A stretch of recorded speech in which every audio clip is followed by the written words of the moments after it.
Hello students, कैसे हो आप लोग। हम लोग पढ़ रहे हैं ये chapter chemical coordination and integration.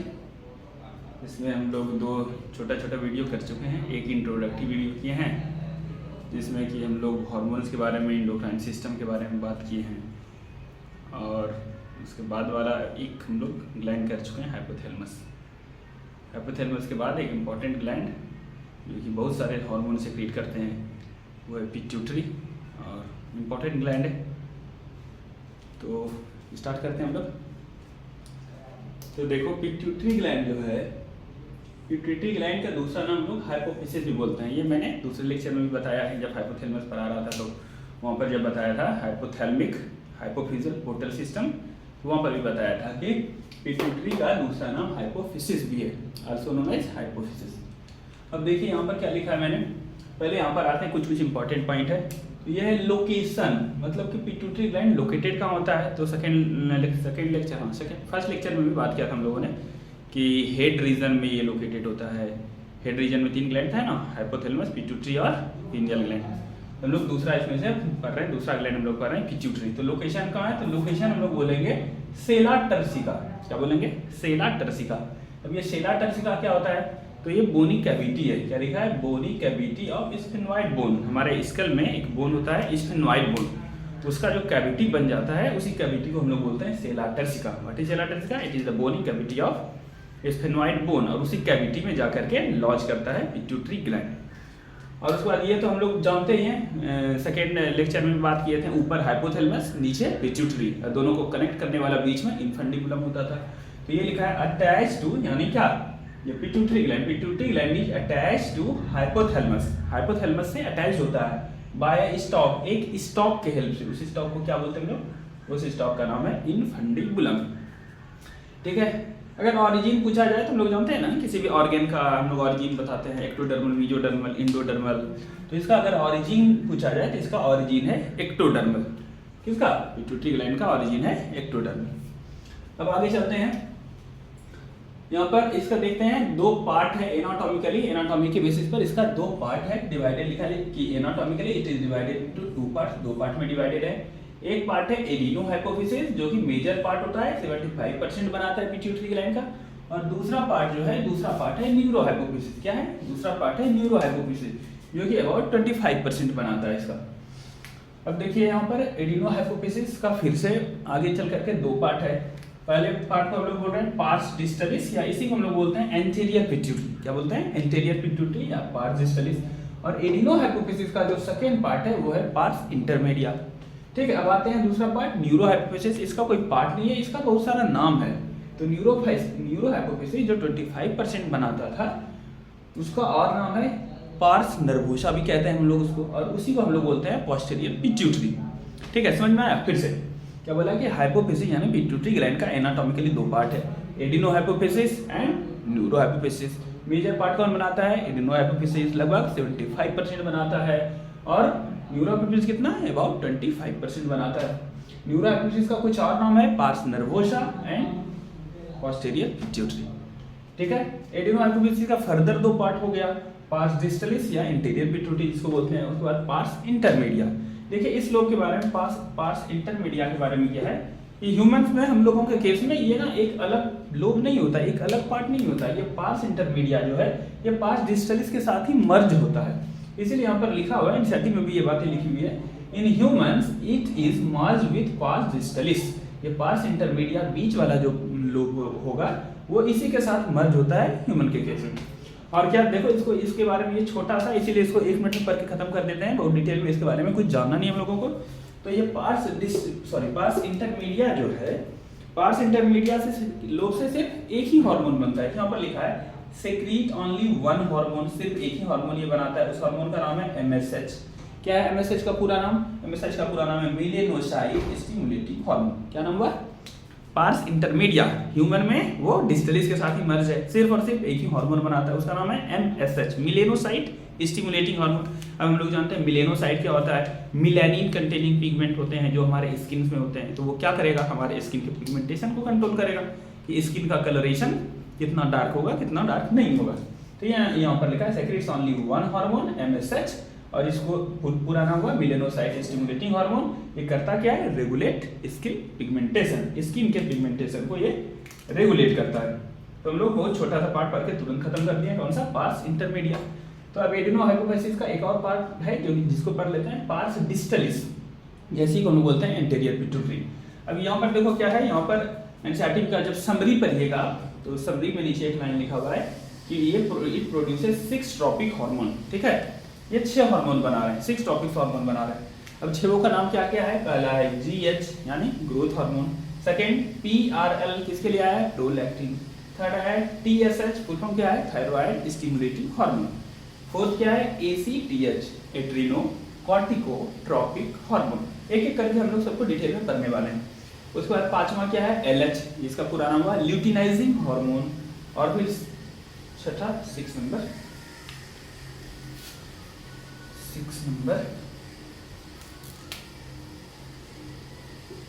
Six है FSH, जिसको बोलते हैं follicle stimulating hormone, follicle stimulating hormone. तो ये 6 ट्रॉपिक हार्मोन कौन सेक्रेट कर रहा है, पार्स डिस्टलिस या तो एंटीरियर पिट्यूटरी। फिर से जल्दी बोलो, पार्स 6 हार्मोन को बताओ, GH पहला, फिर PRL प्रोलैक्टिन, उसके बाद TSH थायराइड स्टिमुलेटिंग हार्मोन, उसके बाद ACTH एड्रीनोकॉर्टिकोट्रॉपिक हार्मोन, पांचवा है LH ल्यूटिनाइजिंग हार्मोन, और छठा है FSH फॉलिकल स्टिमुलेटिंग हार्मोन। अब ये LH और FSH दोनों को मैंने बॉक्स में से घेरा है, और इन दोनों को मिला करके हम लोग बोलते हैं गोनेडोट्रोपिन्स। क्या बोलते हैं, गोनेडोट्रोपिन्स। मतलब ये ऐसे हार्मोन्स हैं जहां जिसका एक्शन कहाँ है, गोनैड्स पर है, जिस पर गोनैड्स पर, इसीलिए इन दोनों को मिला करके हम लोग बोलते हैं गोनेडोट्रोपिन्स। ठीक है, हम लोग एडिनो हाइपोफिसिस का बात कर लिया, एडिनो हाइपोफिसिस की बात कर लिया, pars distalis, pars intermedia. Pars distalis है 6 हार्मोन, ठीक है, GH growth hormone, prolactin thyroid stimulating hormone, adrenocorticotropic hormone, luteinizing hormone and follicle stimulating. और पार्स इंटरमीडिया से सिर्फ और सिर्फ एक hormone MSH melanocyte stimulating hormone. ये पार्स इंटरमीडिया ह्यूमन में मर्ज होता है पार्स डिस्टलिस के साथ, सिर्फ और सिर्फ एक हार्मोन बनाता है मेलानोसाइट स्टिमुलेटिंग हार्मोन, जो कि स्किन पिगमेंटेशन को रेगुलेट करता है, कंट्रोल करता है। अब आ जाते हैं पार्स नर्वोसा यानी कि न्यूरो हाइपोफिसिस या पोस्टीरियर पिट्यूटरी।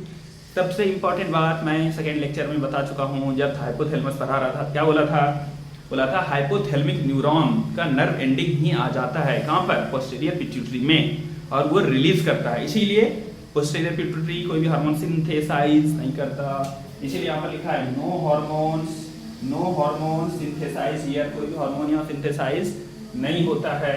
तब क्या लिखा है, ओनली स्टोर्ड एंड रिलीज, सिर्फ स्टोर करता है और रिलीज करता है दो हार्मोन, और दो हार्मोन वो कौन सा है, तो दो हार्मोन है वो ऑक्सीटोसिन, ऑक्सीटोसिन को हम लोग पीटोसिन भी बोलते हैं, पीटोसिन PITOCIN पीटोसिन, और दूसरा हार्मोन है वेसोप्रेसिन, वेसोप्रेसिन का एक और नाम है ADH यानी एंटी डायूरेटिक हार्मोन। समझ में आया? तो जल्दी से 2 मिनट में जितना पढ़े सब कर लेते हैं, जल्दी से रिकैप, जल्दी देखो। Pituitary gland also known as hypophysis, location sella turcica, it is the bony cavity of sphenoid bone. ये attach to hypothalamus with the help of infundibulum, origin ectodermal. It's anatomically 2 parts, adenohypophysis and neurohypophysis. Adenohypophysis consists of 75%, neurohypophysis consists of 25%. Neurohypophysis is also known as pars nervosa or posterior pituitary. No hormone synthesized here, only 2 hormones are released, stored and released. These 2 hormones are oxytocin or pitocin and vasopressin or antidiuretic hormone. चलो फिर आते हैं इधर से parse intermedia. Parse intermedia in humans it is merged with parse distalis, secretes only one hormone MSH melanocyte stimulating hormone. It controls skin pigmentation, coloration of the darkness of skin. Pars distalis anterior pituitary, it produces 6 tropic hormones, growth hormone, prolactin, उसके बाद thyroid stimulating hormone TSH, ACTH adrenocorticotropic hormone, LH luteinizing hormone, FSH follicle stimulating hormone.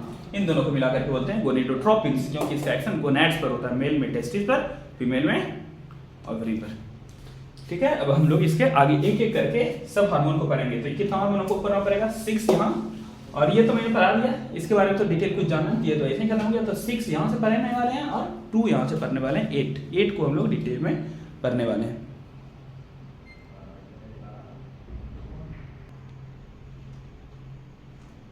तो चलिए अब हम लोग एक एक करके पिट्यूटरी के हार्मोन्स को पढ़ना शुरू करते हैं। तो पहला हार्मोन है ग्रोथ हार्मोन। क्या है, ग्रोथ हार्मोन GH। तो देखिए इसका एक्शन क्या होगा, इसका एक्शन है growth of body cells specially bones of limbs, हाथ पैर के जो बोन्स हैं उसका ग्रोथ कराएगा। ऐसे लिखा हुआ है growth of all body cells का ग्रोथ स्पेशली किसका, लिम्स में जो बोन्स हैं उसका। अब देखिए क्या हो सकता है कि ग्रोथ हार्मोन का हो सकता है डिसऑर्डर्स, अगर सेक्रेशन कम होगा तो हाइपो सेक्रेशन बोलेंगे, ग्रोथ हार्मोन का सेक्रेशन ज़्यादा हो जाएगा तो हाइपर सेक्रेशन बोलेंगे। इस कंडीशन में डिसऑर्डर हो जाएंगे। तो क्या लिखा हुआ है यहाँ पर, पहला डिसऑर्डर में देखते हैं हाइपो सेक्रेशन, फिर देख लेंगे हाइपर सेक्रेशन से क्या होगा। तो हाइपो सेक्रेशन मतलब लो सेक्रेशन ऑफ ग्रोथ हार्मोन। तो अब ये दो कंडीशन हो सकता है कि ग्रोथ हार्मोन का सेक्रेशन जो लो हो रहा है वो बिफोर प्यूबर्टी भी हो सकता है और वो आफ्टर प्यूबर्टी भी हो सकता है। अगर हाइपोसेक्रेशन बिफोर प्यूबर्टी हुआ है यानी कि ड्यूरिंग चाइल्डहुड हुआ है तो उस कंडीशन को हम लोग बोलेंगे ड्वार्फिज्म। क्या बोलेंगे, ड्वार्फिज्म, ड्वार्फ हो जाएगा वो, बेबी ड्वार्फ हो जाएगा, ड्वार्फिज्म हो जाएगा। और ये क्या हुआ, ये पिट्यूटरी ड्वार्फिज्म हुआ। जब आगे हम लोग पढ़ने वाले हैं थायराइड ग्लैंड जब पढ़ेंगे तो वहाँ पर भी ड्वार्फ होगा, तो वो क्या हो जाएगा, वो थायराइड ग्लैंड की वजह से ड्वार्फ हो जाएगा।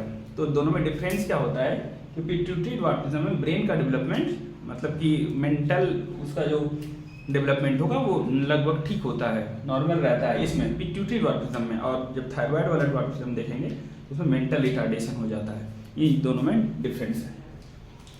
चलो आगे देख लेते हैं। हाँ, तो क्या बोला ड्वार्फिज्म और फिर क्या लिखा है, leads to stunted growth, growth रुका हुआ हो जाएगा। स्टंटेड ग्रोथ मतलब रेस्ट्रिक्टेड ग्रोथ, अच्छे से ग्रोथ नहीं होगा। आफ्टर प्यूबर्टी, जब प्यूबर्टी के बाद अगर हाइपोसेक्रेशन होगा, कम सेक्रेशन होगा जीएच का आफ्टर प्यूबर्टी, बचपन में ठीक था, आफ्टर प्यूबर्टी सेक्रेशन कम होने लगा तो हम लोग उसको बोलेंगे एक्रोमैक्रिया।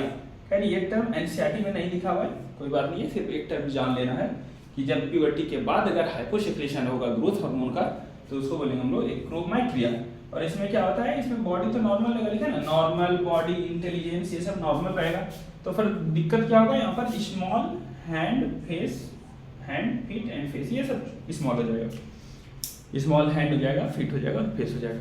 उसमें इंटेलिजेंस में कोई दिक्कत नहीं है, बॉडी और इंटेलिजेंस लगभग ठीक रहेगा। तो ये क्या पड़ा, ये पड़ा हाइपोसेक्रेशन बिफोर प्यूबर्टी यानी childhood, after puberty. Before puberty dwarfism बोलेंगे, ठीक है। उसमें क्या हो जाएगा, ग्रोथ जो है स्टंटेड, रुका हुआ ग्रोथ हो जाएगा, कम ग्रोथ होगा। और आफ्टर प्यूबर्टी होगा तो उसको एक्रोमैक्रिया बोलेंगे। क्या बोलेंगे, एक्रोमैक्रिया। इसमें क्या होगा, बॉडी और इंटेलिजेंस नॉर्मल होगा, तब क्या फेस, फिट और हैंड जो होगा वो स्मॉल हो जाएगा। अब चलते हैं हाइपर सेक्रेशन, ज्यादा सेक्रेशन हो जाएगा ग्रोथ हार्मोन का तो क्या होगा। अब देखो इसमें भी दो कंडीशन हो सकता है, प्यूबर्टी से पहले ही ज्यादा ग्रोथ हार्मोन का सेक्रेशन होगा, दूसरा कंडीशन होने लगा, और दूसरा कंडीशन आफ्टर प्यूबर्टी के बाद अगर हाइपर सेक्रेशन हुआ तो क्या होगा, बिफोर प्यूबर्टी बाद इसको बोलेंगे जाइजेंटिज्म, जो करते हो आप, गीगेंटिज्म, जाइजेंटिज्म जो करते हो, ठीक है, जाइजेंटिज्म। इसमें क्या हो जाता है, बॉडी बहुत बड़ा सा हो जाएगा, विशाल का बॉडी हो जाएगा। देखो यहाँ पर क्या लिखा है, extra ordinary growth in height, height बहुत ज्यादा हो जाएगा इसमें, ठीक है। अब दूसरा देखो क्या हुआ, नॉर्मल यानी कि बच्चे कंडीशन में नॉर्मल था, ग्रोथ हार्मोन नॉर्मल था जब वो बचपन में था, लेकिन आफ्टर प्यूबर्टी एडल्ट होने के बाद जो है उसमें हाइपर सेक्रेशन हो गया, ग्रोथ हार्मोन ज्यादा सेक्रेट होने लगा, तो इस कंडीशन को हम लोग बोलेंगे एक्रोमेगाली, ठीक है। ये टर्म याद रखना है, एक्रोमेगाली, इसके बारे में बात किया हुआ है एनसीईआरटी में, अच्छे से लिखा हुआ है। तो एक्रोमेगाली में क्या हो जाएगा, यहाँ पे लिखा है रिजल्ट्स इन सीवियर, ये पॉइंट एकदम याद रखना आपको, रिजल्ट्स इन सीवियर डिसफिगरमेंट, मतलब कि डिसफिगरमेंट स्पेशली ऑफ फेस, मतलब एकदम फिगर चेंज हो जाएगा, ठीक है, चेहरे का सूरत बदल जाएगा, बिगड़ जाएगा, ठीक है। ये यहाँ लिखा है results in severe disfigurement specially of face. और क्या हो सकता है कि पर्सन को काइफोसिस डेवलप हो सकता है। खैर ये टर्म नहीं है लेकिन जान लेना ठीक रहेगा। काइफोसिस, ये टर्म है काइफोसिस, KYPHOSIS, काइफोसिस दिख रहा है क्या, यस, काइफोसिस हो सकता है इस कंडीशन में, किसमें, एक्रोमेगाली के केस में काइफोसिस, KYPHOSIS,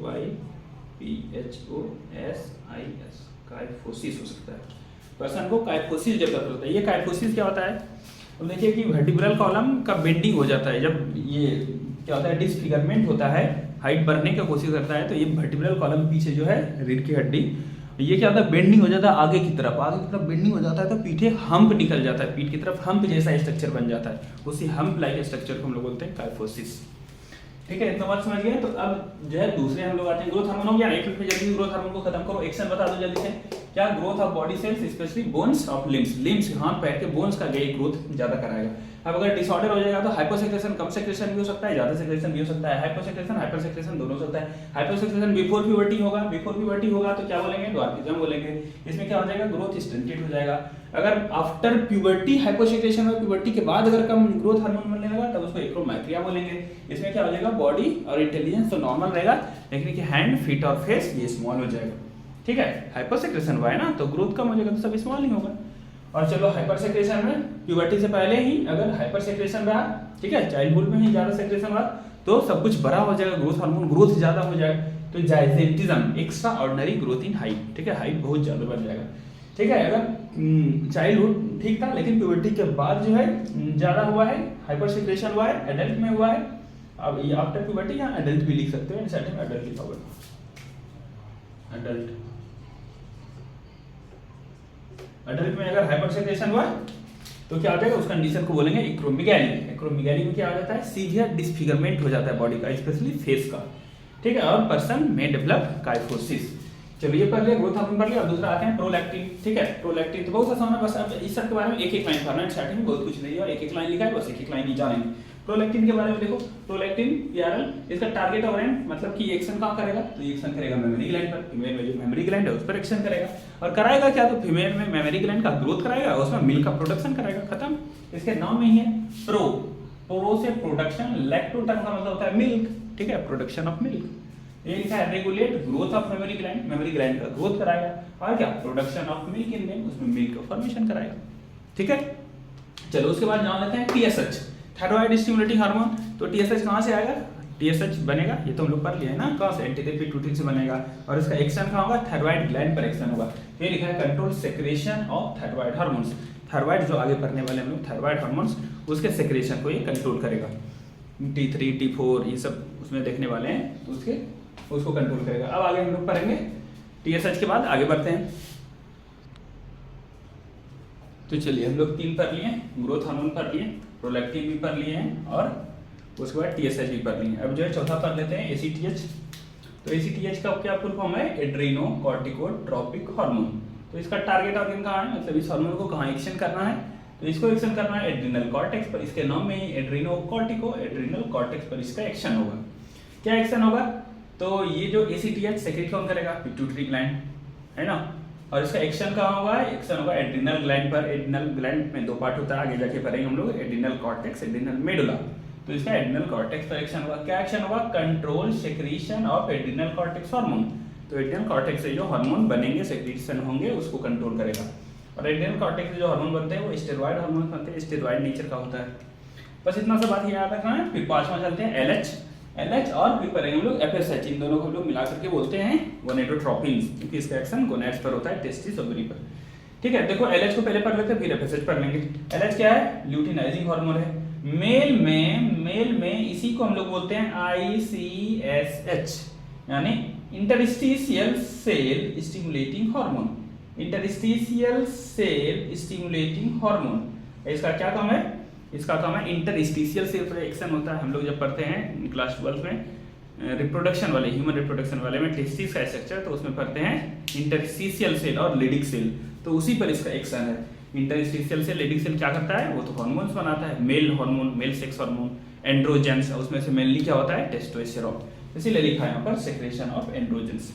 एलएच का फंक्शन समझ आया, मेल में इसको आईसीएसएच बोलते हैं, इंटरस्टिशियल सेल स्टिमुलेटिंग हार्मोन। इसका action interstitial cell of testis पर होता है, जो कि एंड्रोजेंस बनाता है, मेल सेक्स हार्मोन, मेनली उसमें टेस्टोस्टेरोन होते हैं।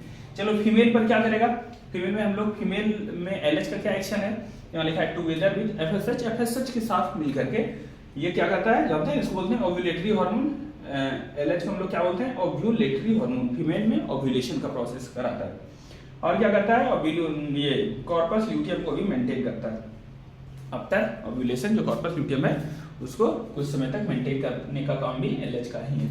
आगे चलते हैं एफएसएच का, फॉलिकुलर स्टिमुलेटिंग हार्मोन। मेल में है तो मेल में क्या एक्शन है, फीमेल में देख लेंगे इसका क्या एक्शन है। तो मेल में इसका एक्शन है स्पर्मेटोजेनेसिस में हेल्प करता है। ठीक है, इसका stimulate spermatogenesis, process of formation of sperm. और फीमेल में इसका क्या काम है, इसमें लिखा है फॉलिकल स्टिमुलेटिंग हार्मोन, मतलब ओवेरियन फॉलिकल को ग्रोथ कराएगा। फॉलिकल को स्टिमुलेट कराएगा, ओवेरियन फॉलिकल का ग्रोथ कराएगा। लिखा है ना, फॉलिकल स्टिमुलेटिंग, फॉलिकल कहाँ का, ओवेरियन फॉलिकल, ओवरी में जो फॉलिकल होते हैं, ठीक है, ग्रोथ ऑफ ओवेरियन फॉलिकल्स। बस एक पॉइंट याद रखना। उसके बाद आ जाते हैं यहाँ तक हम लोग पढ़ लिए क्या, इंटीरियर पिट्यूटरी का 6 के 6 हार्मोन पढ़ लिए, और साथ में हम लोग पहले पढ़ चुके हैं किसका, पार्स इंटरमीडिया का एक ही हार्मोन था, MSH मेलानोसाइट स्टिमुलेटिंग हार्मोन, और उसमें पढ़ लिया था कि एक उसका काम है स्किन पिगमेंटेशन। तो 7 हो गया। 8वां हम लोग पढ़ेंगे ऑक्सीटोसिन। चलो यहाँ पर 6 के बाद 7 लिखा है, एक पढ़ चुका हम लोग ऑक्सीटोसिन, और लास्ट में पढ़ेंगे ADH जो कि वेसोप्रेसिन। उसके बाद पिट्यूटरी हम लोगों का कंप्लीट हो जाएगा। तो चलो ऑक्सीटोसिन का क्या काम है, तो ऑक्सीटोसिन का काम होता है, इसका एक्शन होता है स्मूथ मसल पर, हमारे बॉडी के स्मूथ मसल पर, और वो क्या कराता है, स्मूथ मसल का कराता है कॉन्ट्रेक्शन। इसीलिए यहाँ पर लिखा है एक्ट्स ऑन, इसका एक्शन है स्मूथ मसल ऑफ बॉडी, हमारे बॉडी के स्मूथ मसल पर। ये बात याद रखना, इसी तरह से क्वेश्चन आते हैं, ठीक है। उसके बाद क्या लिखा है, स्टिमुलेट देयर कॉन्ट्रेक्शन, उसका स्मूथ मसल का कॉन्ट्रेक्शन कराता है।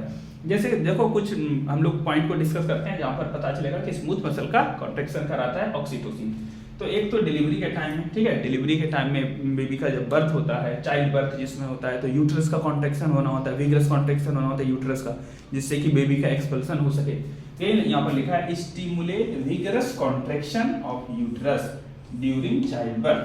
तो आपको पूछा जाएगा कि यूट्रस का कॉन्ट्रेक्शन कौन सा हार्मोन कराता है, vigorous contraction of uterus during child birth is the function of oxytocin. और दूसरा मिल्क, जब मिल्क इंजेक्शन होता है, ब्रेस्ट फीडिंग जब करती है फीमेल अपने बच्चों को, तो उसमें जो मिल्क का इंजेक्शन होता है मेमोरी ग्लैंड से, वो मिल्क के इंजेक्शन का फंक्शन भी, उसमें भी स्मूथ मसल है, तो स्मूथ मसल का कॉन्ट्रेक्शन कौन कराता है, ऑक्सीटोसिन। इसीलिए दूसरा लिखा है milk injection from memory gland, memory gland से मिल्क के इंजेक्शन में भी इसका रोल है। मिल्क के प्रोडक्शन बता दो, मिल्क प्रोडक्शन, मिल्क बनाना किसका काम है, प्रोडक्शन, तो प्रोलैक्टिन, प्रोलैक्टिन का काम है मिल्क प्रोडक्शन। मेमोरी ग्लैंड के ग्रोथ में कौन हेल्प करता है, तो प्रोलैक्टिन ग्रोथ में भी हेल्प करता है और मिल्क के प्रोडक्शन में। लेकिन मिल्क के इंजेक्शन में, मिल्क को बाहर इजेक्ट करने के लिए जो बेबी सक करेगा उस टाइम पर ऑक्सीटोसिन, ठीक है। उसके बाद हम लोग एक पढ़ लेंगे लास्ट में, ADH बच जाएगा मेरा, ADH पढ़ लेंगे तो हम लोगों का हो जाएगा कंप्लीट, पिट्यूटरी ग्लैंड हम लोग कंप्लीट कर लेंगे।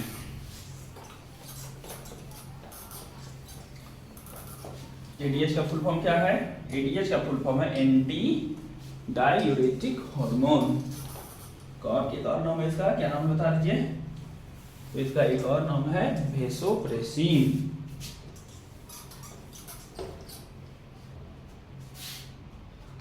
तो चलो हम लोग लास्ट जो भी था 7 या 8 नंबर, ये है ADH, या बोलो तो एंटी डायूरेटिक हार्मोन, इसी को बोलते हैं हम लोग वेसोप्रेसिन, वेसोप्रेसिन। तो चलो सबसे पहली बात, इसका टारगेट ऑर्गन क्या है, मतलब इसका एक्शन कहाँ होगा, टारगेट ऑर्गन इसका है किडनी, किडनी है इसका टारगेट ऑर्गन। इसका क्या एक्शन है किडनी पर, तो इसका एक्शन है रीअब्जॉर्प्शन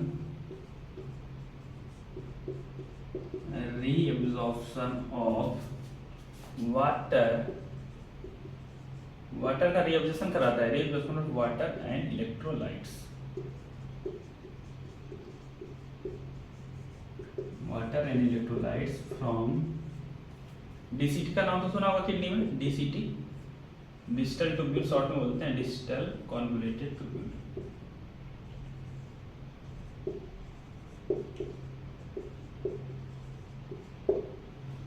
तो क्या कराता है, इसका एक्शन है reabsorption of water and electrolyte, water और इलेक्ट्रोलाइट को यूरिन से रीअब्जॉर्ब कर लेता है, और रीअब्जॉर्ब कर लेता है जिसकी वजह से,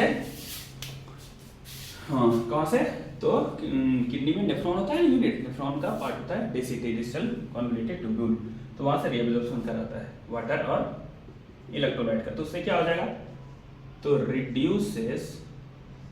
रिड्यूसेस डायूरेसिस, ये डायूरेसिस को कम करता है। बोलिएगा ये डायूरेसिस क्या है, तो डायूरेसिस अगर सोचो यार कि DCT से वाटर इलेक्ट्रोलाइट को नहीं खींचा जाएगा तो क्या हो जाएगा, वाटर इलेक्ट्रोलाइट कहाँ हो जाएगा, वाटर यूरिन में ज्यादा निकलने लगेगा, तो उसी को बोलते हैं डायूरेसिस, यानी loss loss of water through urine, urine के थ्रू वाटर का लॉस होना क्या कहलाता है? डायूरेसिस। और उसको ये रिड्यूस करता है, कम करता है, डायूरेसिस नहीं होगा। क्यों? इसका एक्शन है रीअब्जॉर्प्शन, वाटर और इलेक्ट्रोलाइट को रीअब्जॉर्ब कर लेता है। ठीक है, इसीलिए अब ये क्या करता है? डायूरेसिस को रोकता है, प्रिवेंट करता है या कम करता है, इसीलिए इसका नाम पड़ा है, ये एंटी हो गया ना, डायूरेसिस के अगेंस्ट हो गया, इसीलिए also known as antidiuretic hormone, इसीलिए इसको बोला एंटी डायूरेटिक, क्योंकि डायूरेसिस को प्रिवेंट करता है, डायूरेसिस को कम करता है। ठीक है, अब थोड़ा सा इसका एक डिसऑर्डर का बात कर लेते हैं। डिसऑर्डर, अब सोचो यार, कोई इम्पेयरमेंट है, इम्पेयरमेंट गड़बड़ी हो गया, इम्पेयरमेंट रिलेटेड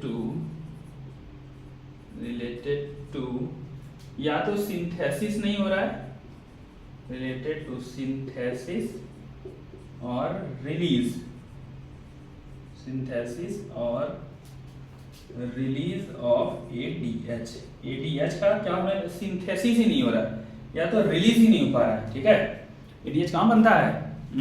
बता दो। पोस्टीरियर पिट्यूटरी में बनता है, हाइपोथैलेमस का हार्मोन है, पोस्टीरियर पिट्यूटरी में आकर के जमा रहता है। ठीक है, वहां से फिर रिलीज होता है, या तो हाइपोथैलेमस में सिंथेसाइज नहीं हो पाया या तो पोस्टीरियर पिट्यूटरी से रिलीज नहीं हो पाया। ये लिखा है कि इम्पेयरमेंट रिलेटेड टू सिंथेसिस और डिसऑर्डर ऑफ एडीएच। तो क्या हो जाएगा यार बताओ? एडीएच नहीं बनेगा, है ना? एडीएच क्या हो जाएगा? एडीएच लो हो जाएगा, कम हो जाएगा एडीएच। एडीएच लो हो जाएगा तो क्या हो जाएगा? अब किडनी से वाटर और इलेक्ट्रोलाइट का एब्जॉर्प्शन नहीं हो पाएगा। इसका मतलब क्या हो जाएगा? वाटर का लॉस होने लगेगा यूरिन में, है ना? लॉस ऑफ वाटर, लॉस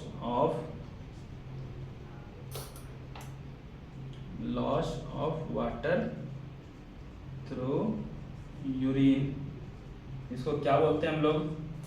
इसको बोलते हैं डायूरेसिस होने लगेगा। क्या होने लगेगा? यूरेसिस होने लगेगा। और ये कंडीशन को, इस कंडीशन को हम लोग बोलने लगते हैं डायबिटीज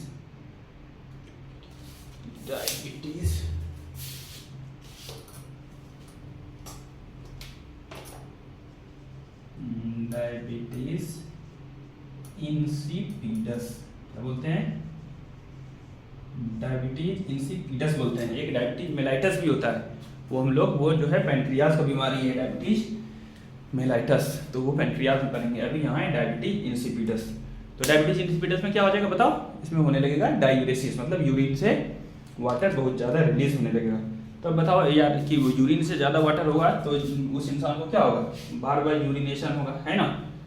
ठीक है, तो ये जो है यहाँ पर ऐसे लिखता हूँ, इधर से मेरे पास जगह इधर है, हम ऐसे लिख रहे हैं। डायबिटीज इंसिपिडस के बारे में लिखते हैं कैरेक्टराइज्ड बाय,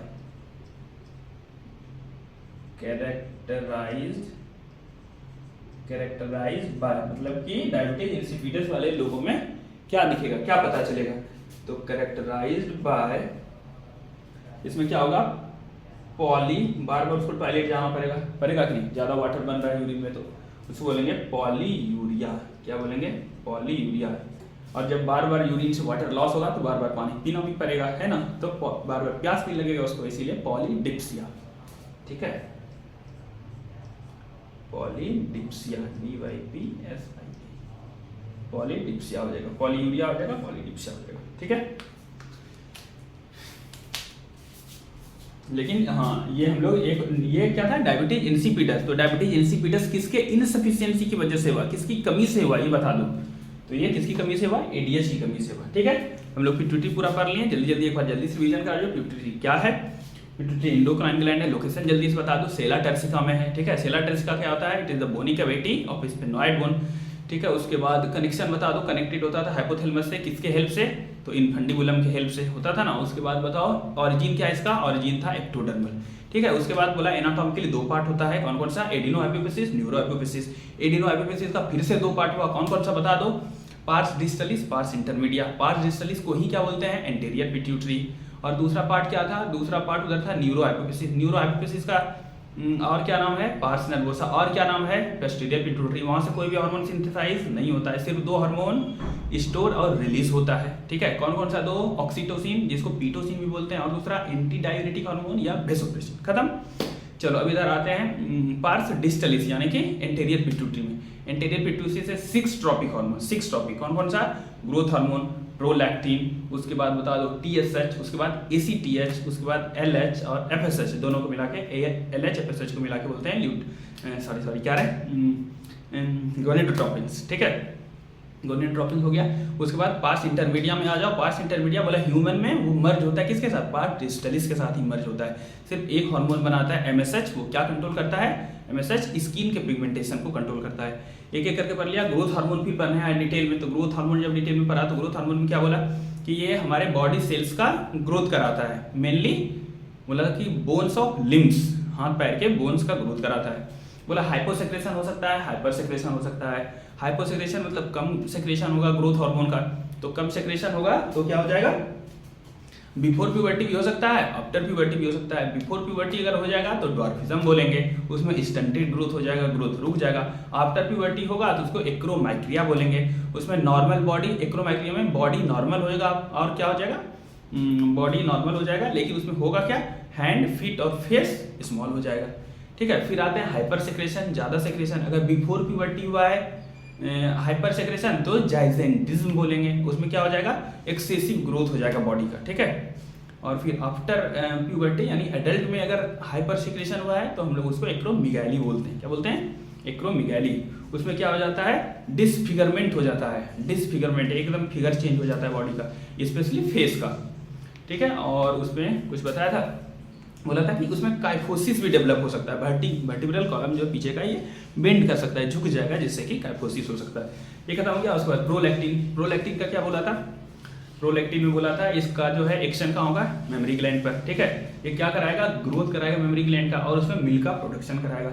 ये पढ़ लिया। उसके बाद TSH, thyroid stimulating hormone. Thyroid stimulating hormone में क्या बोला, इसका एक्शन है कहाँ पर, इसका एक्शन है थायराइड ग्लैंड पर, इसका एक्शन है। ठीक है, थायराइड हार्मोन के रिलीज को कंट्रोल करेगा। ACTH आ गया। ACTH क्या था, एड्रीनोकॉर्टिकोट्रोपिक हार्मोन।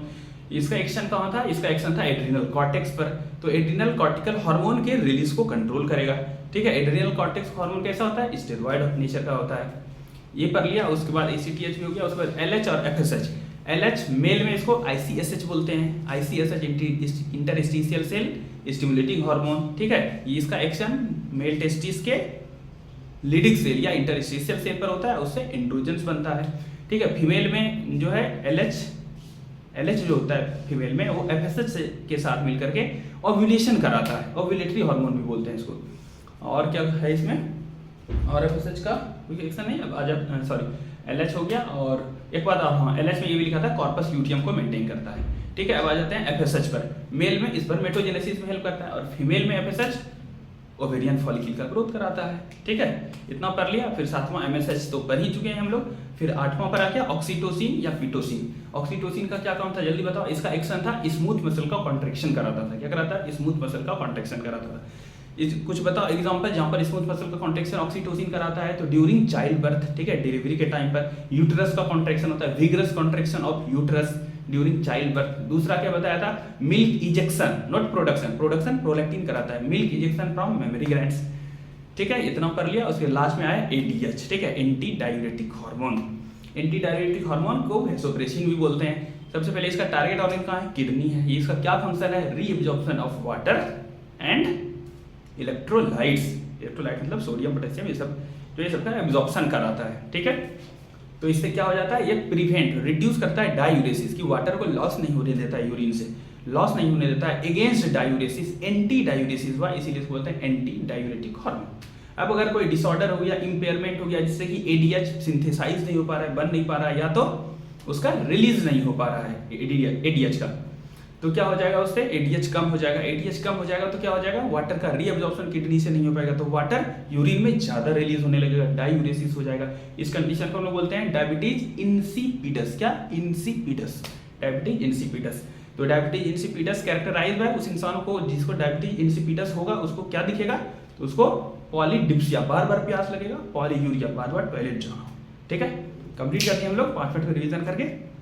कैसा लगा लेक्चर आप बताओ, समझ आया कि नहीं आया? ठीक है, एनसीईआरटी इसमें सारा कवर हो गया। अब अगर जाकर के P2T का एनसीईआरटी आप करोगे तो आपको कुछ नया नहीं मिलेगा, सब कुछ समझा दिया गया है। ठीक है, जैसा लगेगा आप कमेंट में बताइएगा। थैंक यू, पढ़ाई करते रहिए।